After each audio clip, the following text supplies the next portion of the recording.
اور شیطان کا تیسرا بات، جب بندہ گناہ کو جائز نہیں سمجھتا،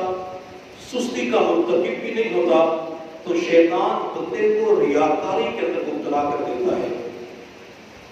بندے کے دل کے اندر مختلف قسم کے خیالات ڈالتا ہے کہ تو نے تو اس کو دکھانے کے لیے اعمال کرنے ہیں، اور جب بندہ دوسروں کو دکھلاوے کے لیے اعمال کا اہتمام کرتا ہے تو اللہ تعالیٰ اس کی عبادات کو قبول نہیں فرماتے۔ میرے محبوب صلی اللہ علیہ وسلم نے فرمایا قیامت کے دن سب سے پہلے جہنم کے اندر جن لوگوں کو ڈالا جائے گا وہ شرابی نہیں ہوں گے، وہ زانی نہیں ہوں گے، وہ قاتل چور ڈاکو نہیں ہوں گے، بلکہ سب سے پہلے جہنم کے اندر ریاکار لوگوں کو ڈالا جائے گا، چاہے ریا کے طور پہ عبادت کرے،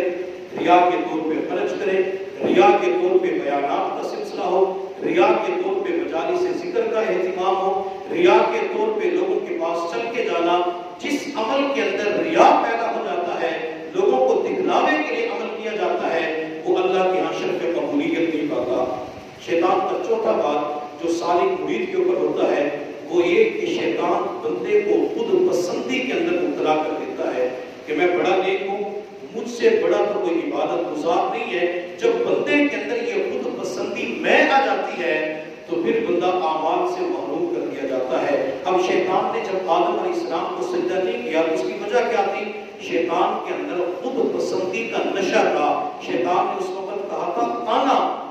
خیر منہ، کہ میں تو آدم سے بہتر ہوں، مجھے آگ سے پیدا کیا، آدم کو مٹی سے پیدا کیا، میں ایک بلند چیز ہو کے بس چیز کو سجدہ کروں۔ اب اس خود پسندی کی وجہ سے، تکبر کی وجہ سے شیطان قیامت تک کے لیے راندے درگاہ بنا دیا گیا۔ کتنی وجوہات ہو گئے؟